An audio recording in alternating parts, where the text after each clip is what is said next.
성경 말씀 보겠습니다. 창세기 9장 7절부터 17절. 창세기 9장 7절부터 17절 한 절씩 교독합니다. 너희는 생육하고 번성하며 땅에 가득하여 그 중에서 번성하라 하셨더라.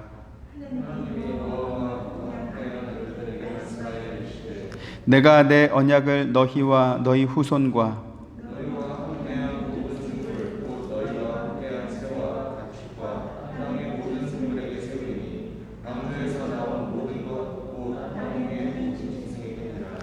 내가 너희와 언약을 세우리니 다시는 모든 생물을 홍수로 멸하지 아니할 것이라. 땅을 멸할 홍수가 다시 있지 아니하리라.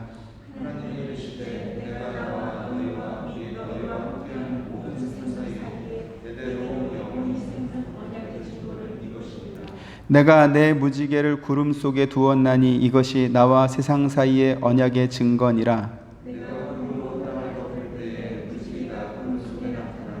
내가 나와 너희와 및 육체를 가진 모든 생물 사이에 내 언약을 기억하리니 다시는 물이 모든 육체를 멸하는 홍수가 되지 아니할지라.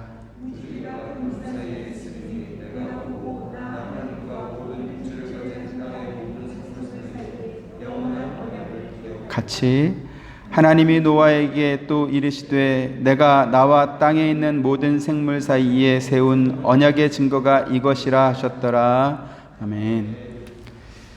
창세기 6장부터 8장에 기록된 노아 홍수에 관한 노아 홍수 심판에 관한 기록을 살펴보고 있습니다. 먼저 우리가 확인해야 하는 것은 노아 시대의 사람들이 하나님의 창조 이후에 그 어떤 시대의 사람들보다 더 많이 죄를 지어서 심판받은 것이 아니다라고 하는 것입니다. 좀 더 정확하게 말씀을 드리면 선악과를 따먹고 타락한 아담과 하와는 하나님께서 그들에게 이미 경고하신 것처럼 죽음의 심판을 받았어야 마땅했습니다. 하지만 하나님께서 그들에게 있는 육체의 생명을 거두지 않으시고 여인의 후손에 관한 약속과 함께 가죽옷을 지어 입히시면서 구원의 약속을 주셨습니다. 하나님께서 아담과 하와에게 구원의 약속을 주신 것은 그들이 의로운 행위를 했기 때문에 주었다거나 혹은 하나님께서 인정하실 만한 공로를 그들이 세워서 그와 같은 약속을 주신 것이 아니었습니다. 긍휼이 풍성하신 하나님께서 그들에게 일방적인 은혜와 일방적인 사랑을 주신 것이죠. 문제는 뭐냐 하면 아담과 하와가 죄를 범하고 나니까 그들에게서 태어난 모든 자식들이 죄인으로 태어나게 되었고 또 누구에게 배운 적이 없었어도 죄 짓는 일을 했더라라는 것입니다. 가장 대표적인 인물이 아담의 첫 아들이었던 가인이었습니다. 누가 가인에게 미운 사람이 생기면 죽여도 된다 이렇게 가르쳐 주었겠습니까? 그런데 가인은 자기 내면에 있는 미움과 분노의 본성을 따라서 동생을 죽이고 말았습니다. 더 큰 문제는 뭐냐 하면 이렇게 가인이 동생을 죽이고 나서도 그에 대한 반성이나 미안함이 조금도 없었더라는 것입니다. 오히려 하나님 앞에 자기 신변 안전에 대한 그러한 걱정을 하면서 자기를 보호해달라 이렇게 요구까지 했습니다. 하나님을 떠나 죄범한 인간이 가진 유일한 기준은 무엇입니까? 자기를 위하는 것입니다. 성경의 표현으로 보면 선악을 아는 것이 하나님처럼 된 것, 곧 선과 악의 기준을 자기에게 두는 것입니다. 그리고 성경은 이것을 가리켜서 죄다 이렇게 말씀합니다. 세상에도 죄 지은 사람은 재판을 받고 그에 따른 형벌을 받습니다. 노아 홍수 심판이 의미하는 것은 그 시대의 사람들이 그 어느 시대의 사람들보다 더 많이 죄를 지어서 심판받은 것이 아니라 죄의 결과는 심판이다라는 것을 보여주는 대표적인 사건임을 우리가 알아야 할 것입니다. 같은 맥락에서 하나님의 심판이 오늘 우리에게 임할지라도 전혀 이상하지 않은, 우리가 하나님 앞에 우리 너무 억울합니다 이렇게 항변할 수 없는 세상을 우리가 살고 있다는 것을 알아야 될 것입니다. 오늘 본문 말씀이 우리에게 가르쳐 주고자 하는 의미는 바로 이와 같은 전제에서 출발한다라는 것이지요. 하나님께서 노아 시대의 홍수로 세상을 심판하신 것은 세상이 죄로 가득했기 때문에 그렇습니다. 자, 그러면 홍수 이후에 태어난 노아의 후손들은 다시는 죄를 짓지 않고 그 어떤 죄도 짓지 않고 그렇게 잘 살았습니까? 그렇지 않죠. 그들도 계속해서 죄를 범하며 살았습니다. 오늘 저와 여러분도 그 증거 아니겠습니까? 홍수 이후에 태어난 사람들도 심판받아 멸망한 사람처럼 그렇게 죄를 짓고 삽니다. 그들과 전혀 다르지 않다라는 것이죠. 우리가 경험하는 바처럼 세월이 흐를수록 그 죄의 종류와 또 크기는 더 커졌고 그 범죄의 잔혹성은 더욱더 잔인해지고 있습니다. 그럼에도 불구하고 하나님께서는 오늘 본문에 노아에게 정말 이해하기 힘든 그러한 약속을 해주고 있습니다. 창세기 8장 21절 같이 보시죠. 시작. 여호와께서 그 향기를 받으시고 그 중심에 이르시되 내가 다시는 사람으로 말미암아 땅을 저주하지 아니하리니 이는 사람의 마음이 계획하는 바가 어려서부터 악함이라 내가 전에 행한 것 같이 모든 생물을 다시 멸하지 아니하리니 이랬습니다. 하나님께서 노아에게 주신 약속이 무엇입니까? 내가 다시는 사람으로 말미암아 땅을 저주하지 않겠다라는 것입니다. 여기 지금 사람으로 말미암아라고 하는 말은 사람이 도덕적으로 혹은 실정법을 어긴 그러한 죄를 말하는 것이 아닙니다. 이것은 아담 이후에 태어난 모든 인간이 가진 원죄를 가리켜서 말합니다. 원죄는 무엇입니까? 이는 사람의 마음이 계획하는 바가 어려서부터 악함이라 죄의 뿌리에서 난 나무이기 때문에 그 나무에서 열리는 열매 역시 죄일 수밖에 없다라는 그러한 의미입니다. 포도나무에서 포도가 열리는 것은 당연하고 사과나무에서 사과가 열리는 것은 당연한 이치입니다. 사람도 원죄라고 하는 나무에서 태어났기 때문에 죄의 열매가 열리는 것 역시 당연할 것입니다. 그래서 성경은 뭐라고 말하냐면 모든 사람이 죄를 범하였다 이렇게 분명하게 지적하고 있습니다. 로마서 3장 23절 같이 보시죠. 시작. 모든 사람이 죄를 범하였음에 하나님의 영광에 이르지 못하더니 이랬습니다. 이런 이유로 인해서 하나님께서는 죄를 지을 수밖에 없는 인간에게 홍수 심판과 같은 포괄적인 심판을 계속 반복해서 내리지 않겠다 이렇게 약속해 주신 것입니다. 요한계시록 말씀 한번 보시죠. 14장 6절 7절. 또 보니 다른 천사가 공중에 날아가는데 땅에 거주하는 자들 곧 모든 민족과 종족과 방언과 백성에게 전한 영원한 복음을 가졌더라.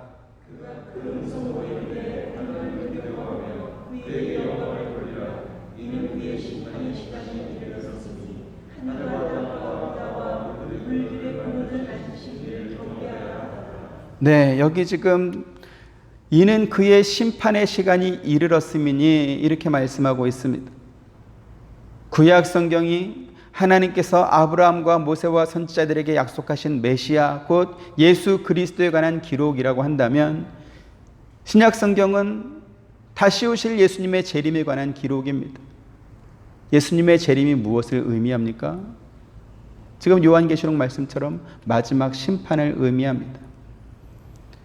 노아 시대 이후에 하나님께서 다시는 홍수와 같은 방법으로 세상을 포괄적으로 심판하지 않으시는 것, 그것은 우리가 사는 세상이 그 어느 때보다 정의롭고 착해서가 아닙니다.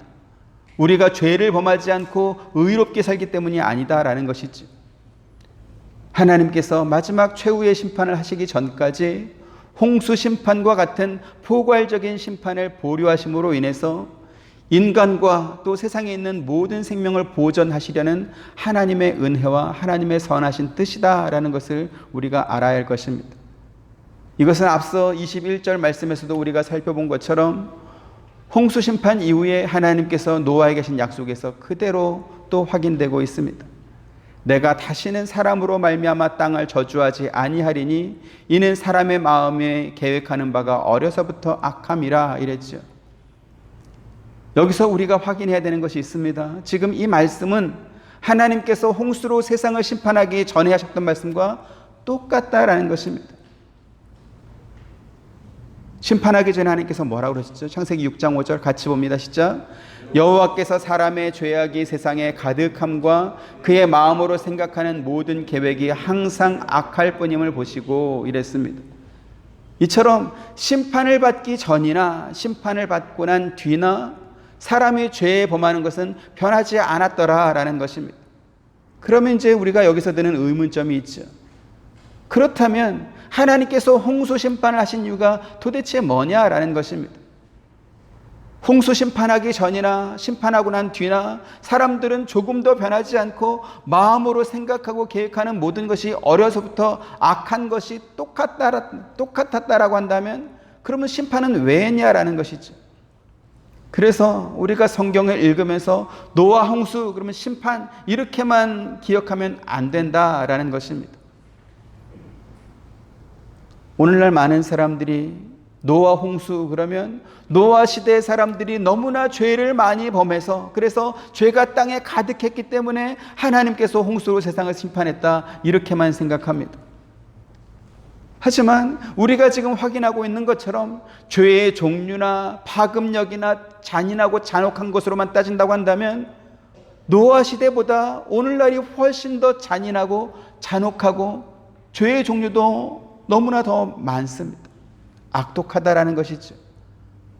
무엇보다도 성경이 지적하고 있는 바처럼 아담으로부터 태어난 모든 인간은 죄인으로 세상에 태어나서 죄 가운데 살다가 죄로 인해서 멸망당할 수밖에 없습니다. 그래서 하나님께서 무엇 때문에 홍수로 세상을 심판하셨고 노아를 구원하셨는지에 대한 이러한 분명한 어떤 개념을 우리가 성경에서 찾아야 되는 것입니다. 창세기 8장 15절부터 19절 한 절씩 봅니다. 하나님이 노아에게 말씀하여 이르시되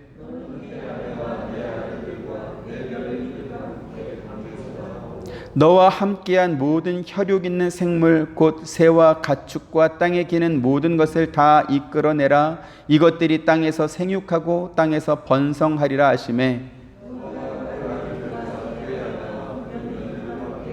같이 땅 위의 동물 곧 모든 짐승과 모든 기는 것과 모든 새도 그 종류대로 방주에서 나왔더라. 아멘.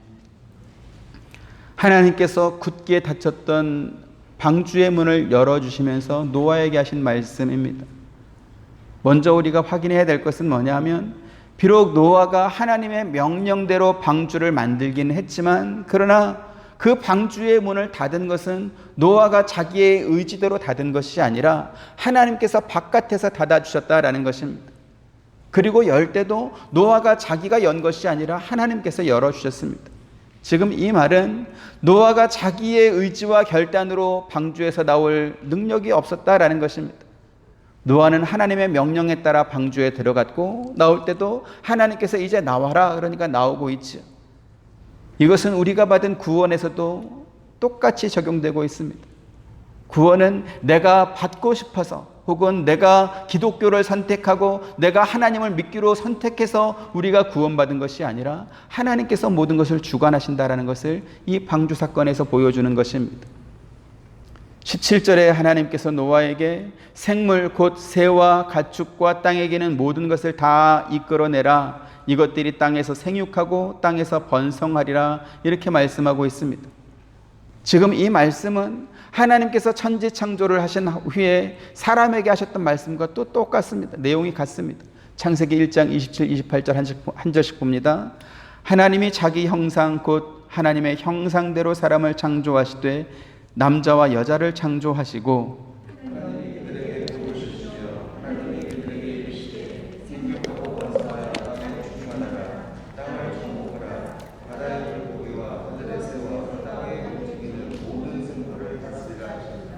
네, 하나님께서 천지를 창조하신 후에 사람에게 하셨던 말씀과 홍수 심판 후에 노아에게 하신 말씀이 똑같다라는 것은 무엇을 의미할까요? 이것은 하나님께서 세상을 심판하시기 전에 이는 사람의 마음이 계획하는 바가 어려서부터 악했다라고 하는 말씀이 심판 후에도 똑같이 내려졌던 것과 같은 의미인 것입니다. 그래서 앞서도 말씀드린 것처럼 홍수 심판을 단순히 그 시대의 사람들이 죄를 많이 지었기 때문에 심판받았다라고만은 말할 수가 없는 것이죠. 하나님께서 세상을 창조하실 때 가졌던 목적과 또 하나님께서 가지셨던 기쁨이 있습니다. 그래서 하나님께서는 창조를 이루신 각 날의 마지막에 보시기에 좋았더라 이렇게 말씀했습니다. 하나님의 모양과 형상을 따라 만드신 인간에게 땅의 채소와 열매 맺는 모든 나무들을 먹을 것으로 주시고, 그리고 나서는 보시기에 심히 좋았더라 또 이렇게 말씀했습니다. 그런데 이렇게 하나님께서 보시기에 심히 좋게 창조된 이 세상이 아담의 범죄로 말미암아 엉망진창이 되고 말았습니다. 땅은 하나님께 아무런 죄를 범하지 않았음에도 불구하고 아담이 죄를 짓고 나자 땅이 함께 연대 책임을 받게 된 것입니다. 그래서 죄는 아담이 범했는데 땅은 저주를 받아서 가시덤불과 엉겅퀴를 내게 됐습니다. 급기야 노아 시대에 이르러서는 방주에 탄 일부 들짐승과 새들을 제외한 다른 모든 짐승과 새들과 땅에 기는 모든 것들도 방주에 들어가지 못한 사람들과 똑같이 심판을 받고 멸망하고 말았습니다.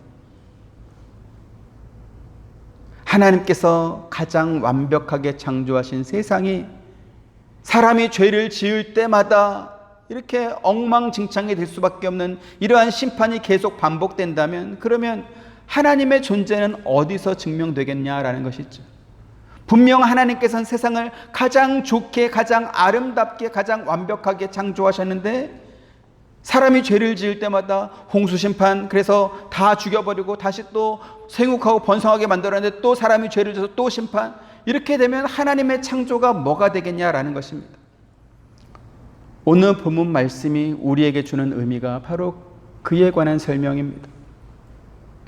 인간이 지은 죄로 인해서 땅에 있는 모든 생명체가 인간과 함께 심판받았다 할지라도 세상을 창조하신 하나님의 뜻과 목적은 하나님께서 친히 이루어 가신다라는 것입니다. 성부 하나님을 잘 모르는 사람들은 성부 하나님을 구약의 하나님으로만 한정하면서 구약의 하나님은 사람들을 심판하고 벌 주시는 무서운 하나님이다 이렇게 오해합니다. 그래서 지금은 신약 시대니까 구약 성경은 읽지 않아도 되고 신약 성경만 읽으면 된다 이렇게 또 극단적으로 말하는 사람들도 있습니다. 그런데요, 구약 성경을 자세히 읽어보시면 오히려 성부 하나님께서는 우상을 섬기고 죄를 범하는 인간을 다양한 방법으로 설득하시고 또 인간에게 사정하는 것처럼 그렇게 등장하고 있습니다. 신명기 말씀은 이스라엘 백성들을 가나안 땅이 건너다 보이는 땅까지 인도한 모세가 죽음을 앞두고 이스라엘 백성들에게 전하는 마치 고별 설교와 같은 그러한 말씀입니다. 하나님께서 이스라엘 백성들을 애굽에서 건지신 이유는 그들에게 젖과 꿀이 흐르는 가장 좋은 땅으로 인도하기 위한 하나님의 은혜요, 사랑이요, 또 배려였습니다. 하지만 이스라엘 백성들은 그 하나님의 은혜와 사랑을 저버렸죠. 오히려 하나님을 원망하고 그 은혜를 배신하고 하나님 대신에 우상을 섬긴 것입니다. 이러한 이스라엘 백성들의 본성을 하나님도 아셨고 또 모세도 알았습니다. 그래서 모세가 이렇게 설교합니다. 신명기 31장 16절부터 18절 한 절씩 봅니다. 또 여호와께서 모세에게 이르시되 너는 내 조상과 함께 누우려니와 이 백성은 그 땅으로 들어가 음란히 그 땅의 이방 신들을 따르며 일어날 것이요 나를 버리고 내가 그들과 맺은 언약을 어길 것이라.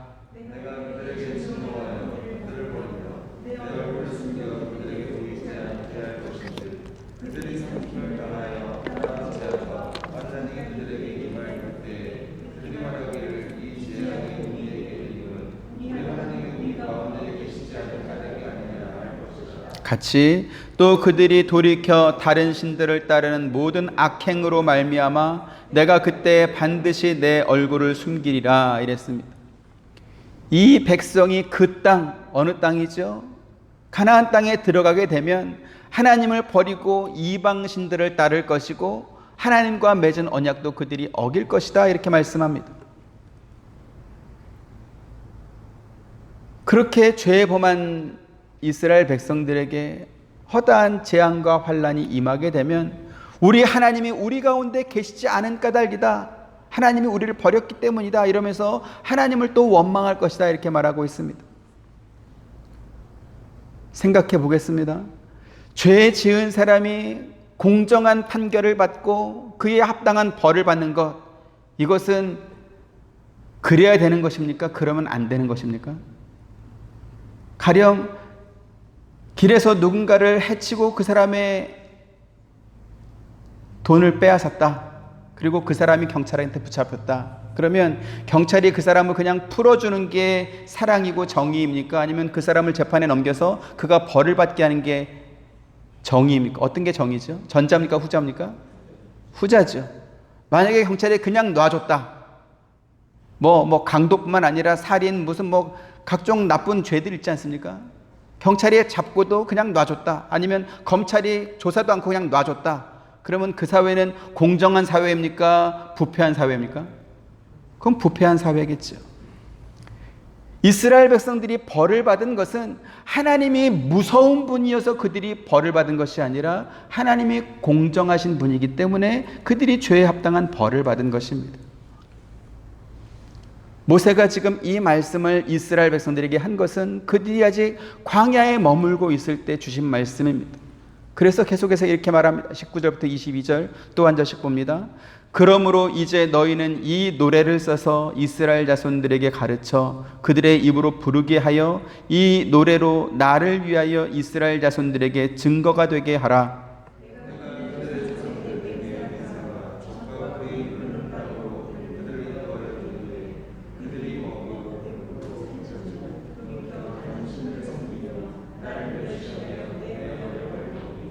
그들이 수많은 재앙과 환난을 당할 때에 그들의 자손이 부르기를 잊지 아니한 이 노래가 그들 앞에서 증인처럼 되리라.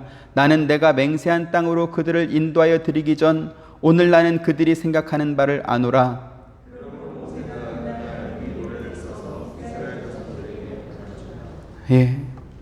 이스라엘 백성들이 자기 능력과 힘으로 애굽 왕 바로와 그의 군대를 물리치고 애굽을 탈출한 것이 아닙니다.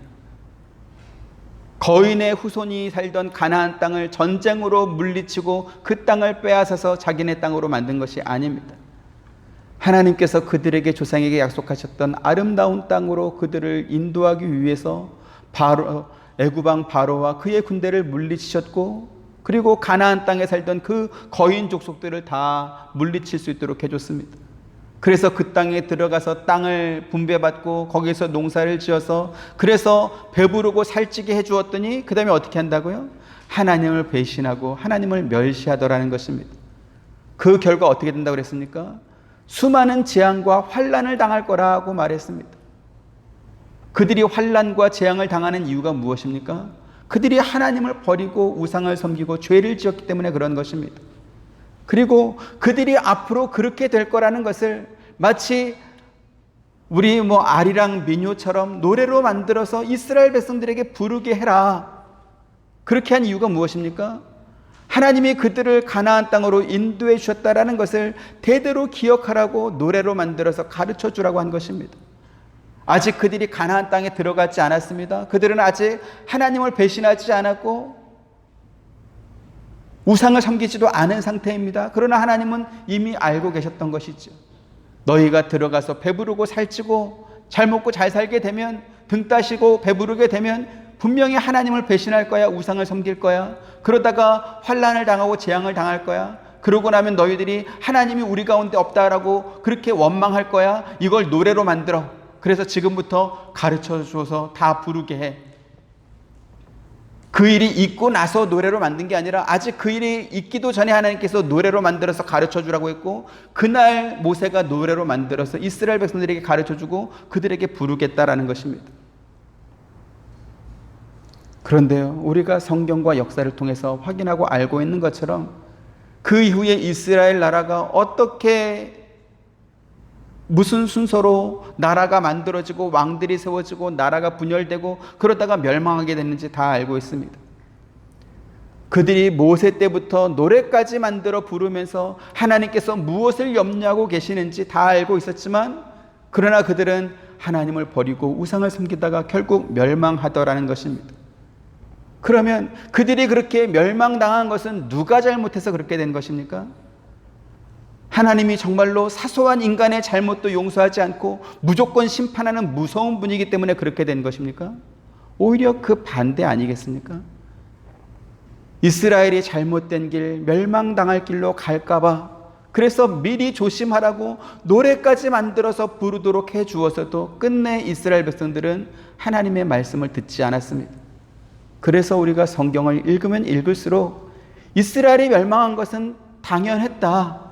오히려 그 민족의 씨가 예전에 아예 그냥 싹 없어진 것이 아니라 아직까지 남겨둔 것이 이것이 하나님의 은혜다. 이러한 생각이 들기도 합니다.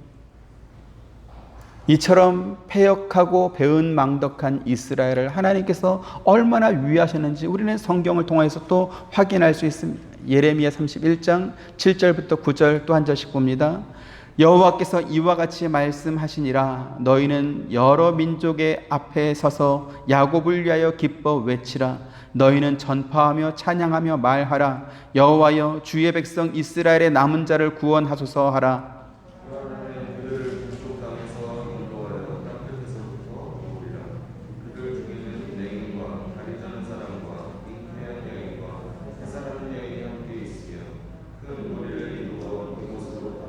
같이 그들이 울며 돌아오리니 나의 인도함을 받고 간구할 때에 내가 그들을 넘어지지 아니하고 물 있는 계곡의 곧은 길로 가게 하리라. 나는 이스라엘의 아버지요 에브라임은 나의 장자니라 이랬습니다. 예레미야는 유다가 바벨론에 의해 멸망당하기 전부터 멸망당한 이후까지 활동했던 선지자입니다. 지금 이 말씀은 하나님께서 유다 백성들을 위해서 얼마나 최선을 다하셨는지 보여주는 그러한 말씀입니다. 7절에 하나님께서 예레미야를 통해서 나는 여호와요 주의 백성 이스라엘의 남은 자를 구원하셔서 이렇게 말하게 하라 이렇게 말하고 있습니다. 갓난아기가 영유아기를 지나서 지능이 발달하고 또 성격이 형성되게 되는 그러한 시기에는 이 아기들이 무엇이 옳은지 무엇이 그른지 뭘 해도 되는지 뭘 하면 안 되는지 이것을 잘 모릅니다. 심지어는 엄마한테 야단 맞을 일을 해놓고도 자기가 뭘 잘못했는지 왜 야단 맞는지 그러면 자기가 이제 뭘 해야 되는지 모를 때도 많습니다.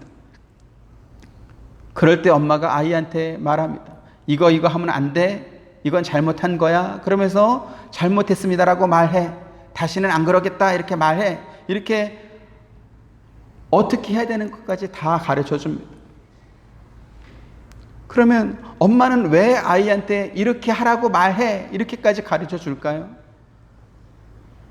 그 조그만 아기를 쥐잡듯이 잡고 싶어서 그렇게 시키는 겁니까? 아닙니다. 그 아이에게 용서하라고 용서해 주려고 하는 것이고 그 아이가 앞으로 어떻게 해야 되는지 알아야 되기 때문에 가르쳐 주는 것입니다. 지금 하나님께서 예레미야 선지자를 통해서 유다 백성들에게 하시는 말씀이 바로 이것입니다. 예레미야는 유다 나라가 멸망한 이후까지 하나님의 말씀을 전했던 선지자입니다. 사실 당시는 예레미야 선지자뿐만 아니라 수많은 선지자들이 멸망당한 북이스라엘과 또 유다를 향해서 무수히 많은 하나님의 경고를 쏟아내고 있었던 그러한 때였습니다. 하지만 노아 시대 사람들이 홍수 심판의 경고를 듣고도 듣지 않고 멸망했던 것처럼 북이스라엘과 유다 사람들도 하나님의 말씀을 듣지 않았고 끝내 멸망하고 말았습니다. 그런데 그들의 나라가 이렇게 멸망했을지라도 하나님께서 뭐라고 말씀하십니까? 그들에게 여호와여 주의 백성 이스라엘의 남은 자를 구원하소서. 이렇게 구원하면, 이렇게 도움을 요청하면 하나님께서 그들을 다시 그들의 땅으로 돌아오게 해주겠다 이렇게 약속하고 있는 것입니다. 그리고 그들이 돌아올 때는 맹인이나 다리 저는 사람이나 잉태한 사람이나 해산한 사람처럼 누군가의 도움 없이 혼자서 움직이기 힘든 그러한 사람들까지도 다 돌아오게 해주겠다 이렇게 말씀하고 있습니다. 그러면서 하나님께서 이스라엘 백성들에게 이와 같은 약속을 주시는 이유가 있다 이렇게 말하죠. 뭐라고 말합니까? 나는 이스라엘의 아버지요 에브라임은 나의 장자니라 이렇게 말합니다. 앞서도 말씀드렸지만 이스라엘이 멸망한 것은 그들의 죄 때문이었습니다. 하나님께서는 이스라엘 백성들이 좋은 땅에 들어가서 등 따시고 배부르게 되면 하나님을 배신하고 우상을 섬기면서 죄를 범하게 될 것이다, 이렇게 광야에서부터 이미 경고하고 계셨습니다. 그리고 죄를 지으면 그에 대한 형벌은 반드시 임하게 될 터인데, 그리고 그 결과 환난과 재앙을 겪게 될 터인데, 너희는 그렇게까지 가면 안 되니까 그러한 내용들을 노래로 만들어 줄 테니까 기억하고 있다가 죄 범하지 마라, 우상 숭배하지 마라, 이것을 가르쳐 주었습니다. 잊지 말고 기억하라고 가르쳐 준 것이죠. 그럼에도 불구하고 이스라엘과 유다는 그 죄의 길에서 돌이키지 않았습니다. 끝끝내 버티다가 멸망당했습니다. 그러자 하나님께서 다시 또 선지자를 보내서 그들에게 또 다른 구원의 길을 또 보여주는 것입니다.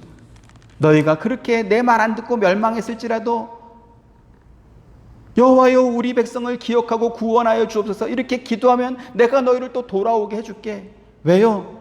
나는 이스라엘의 아버지요, 에브라임은 나의 장자이기 때문에 내가 또 챙겨서 돌아오게 해주겠다. 하나님께서 이렇게 사정하고 있는 것입니다.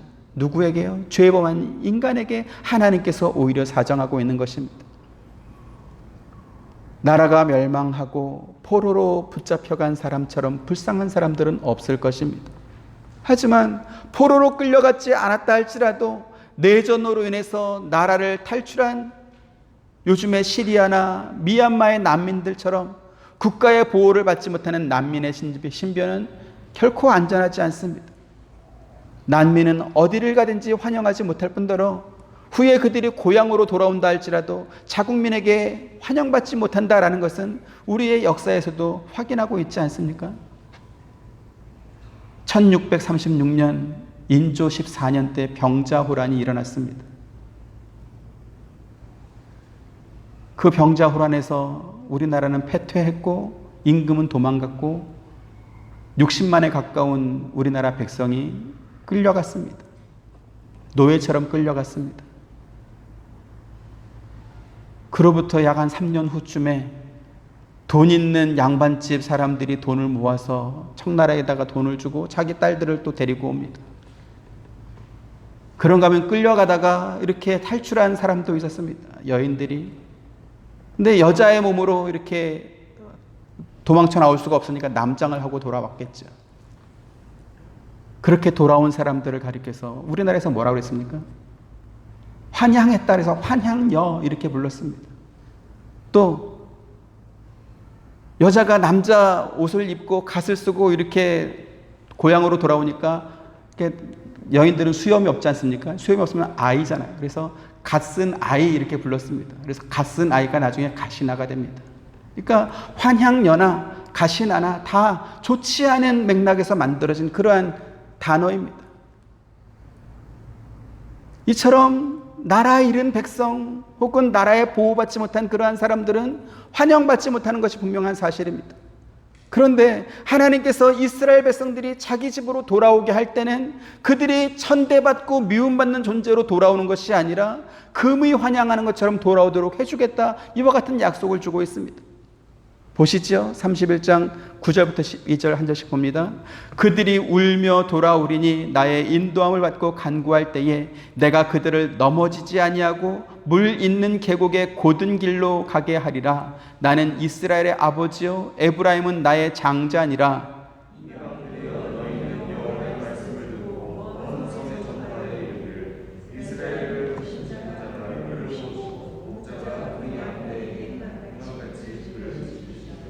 여호와께서 야곱을 구원하시되 그들보다 강한 자의 손에서 속량하셨으니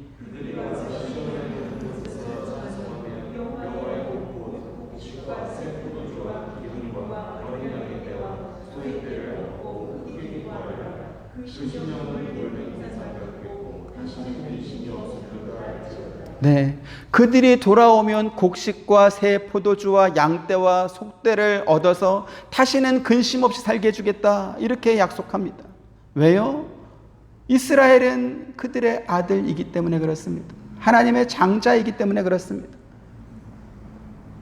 하나님께서 오늘 노아에게 너희는 생육하고 번성하며 땅에 가득하여 그 중에서 번성하라 라고 말씀하신 이유가 바로 이러한 의미인 것입니다. 비록 세상이 자기가 지은 죄로 인해서 심판을 받았지만, 그러나 하나님께서는 세상을 창조하셨던 그 능력과 그 은혜로 노아에게 생육과 번성의 복을 주시겠다라는 것입니다. 또한 그들에게 다시는 모든 생물을 홍수로 멸하지 아니할 것이라, 땅을 멸할 홍수가 다시는 있지 아니하리라, 이렇게 무지개 언약으로 증거를 주셨습니다. 하나님께서 노아에게 무지개 언약을 주신 것은 노아와 그의 후손들이 다시는 죄를 짓지 않았기 때문에 주신 약속이 아닙니다. 오히려 그들이 여전히 죄를 지을지라도, 아니 그 이전 세대에 어떤 사람들보다 더 많은 더 큰 죄를 지을지라도 땅을 멸할 홍수를 다시는 내리지 않겠다라고 하는 하나님 자신의 선언이고 선포인 것입니다. 그래서 이 무지개 언약은 죄인을 구원하시는 하나님의 은혜를 보여줌과 동시에 하나님의 아들들이라고 부르시는 자기 백성들을 사랑하신 하나님을 보여주는 그러한 언약인 것입니다. 기독교 신앙은 인간이 신에게 정성과 치성을 드리고 또 신을 위해서 혹은 신을 만족시킬 만한 어떠한 공로를 세워서 구원받는 그러한 종교가 아닙니다. 다시 말씀을 드리지만 노아가 방주를 만들었기 때문에 구원받은 것이 아닙니다. 홍수로 세상을 심판하리라는 하나님의 말씀을 믿은 노아가 그 믿음의 증거로 방주를 만든 것이었고, 그래서 그가 구원받게 된 것입니다. 그리고 이와 같은 구원의 이치는 우리가 받은 구원과 또 똑같습니다. 사도행전 16장에 주 예수를 믿으라, 그리하면 너와 내 집이 구원을 얻으리라 라고 하신 이 말씀을 믿는 모든 사람들은 구원을 받습니다. 그러면 그 믿음의 증거가 무엇입니까? 하나님께 나와서 예배하는 것입니다. 그리스도께서 자기의 피로 세운 교회를 그의 지체가 된 다른 성도들과 함께 섬겨 나가는 것입니다. 그 순종은 우리가 구원받기 위한 최소한의 조건이거나 혹은 공로를 의미하는 것은 아닙니다. 그것은 하나님이 어떤 분이신지 아는 것입니다. 신명기 33장 29절 말씀 보시죠. 같이 봅니다. 시작. 이스라엘이여 너는 행복한 사람이로다. 여호와의 구원을 너같이 얻은 백성이 누구냐? 그는 너를 돕는 방패시요 내 영광의 칼이시로다. 내 대적이 내게 복종하리니 내가 그들의 높은 곳을 밟으리로다. 이랬습니다. 여기 지금 이스라엘이여 라고 한 이 부분을 여러분 자신의 이름으로 바꾸어서 한번 읽어보시기 바랍니다. 이것이 우리를 향한 하나님의 마음이고 우리를 구원하시는 하나님의 은혜인 것입니다. 여전히 우리의 마음은 세상의 화려함에 흔들려서 유혹의 욕심을 따라 죄를 지을 때가 많습니다. 하지만 우리가 행한 대로만 심판하지 않는 하나님께서 우리의 아버지다라는 것입니다. 그래서 우리같이 구원 얻은 백성이 또 어디에 있겠습니까? 노아가 하나님께 요구해서 무지개 언약을 받은 것이 아닙니다. 노아는 아무 생각이 없었는데 하나님께서 일방적으로, 하나님께서 미리 아시고 이 무지개 언약을 주셨습니다. 노아나 그의 후손들이 다시는 죄를 짓지 않는다라는 그런 보장이 있습니까? 그런 거 없습니다. 하지만 그럼에도 불구하고 노아 이후에 태어난 모든 사람들이 다시 또 죄를 짓더라도 홍수로 멸하지 않겠다라고 하신 이 무지개 언약은 그 모든 죄의 책임을 하나님께서 지시겠다라는 약속이기도 한 것입니다. 우리가 죄인인데 어떻게 하나님 앞에 나올 수 있겠습니까? 그것은 우리의 죄를 당신의 아들 예수 그리스도에게 대신 책임지게 하신 하나님의 은혜가 있었기 때문에 가능한 것입니다. 그래서 우리가 배워야 될 고백이 무엇입니까? 앞서 우리가 읽은 신명기 말씀을 꼭 기억하시길 바랍니다. 이스라엘이여 너는 행복한 사람이로다. 여호와의 구원을 너같이 얻은 백성이 누구냐 이랬습니다. 이 말씀 위에 여러분들의 이름을 기록하시고 다시 한번 읽어보시기 바랍니다. 앞에 이스라엘이여 이 부분을 자기 이름을 넣어서 한번 같이 읽겠습니다. 시작. 박건일이여 너는 행복한 사람이로다. 여호와의 구원을 너같이 얻은 백성이 누구냐? 네.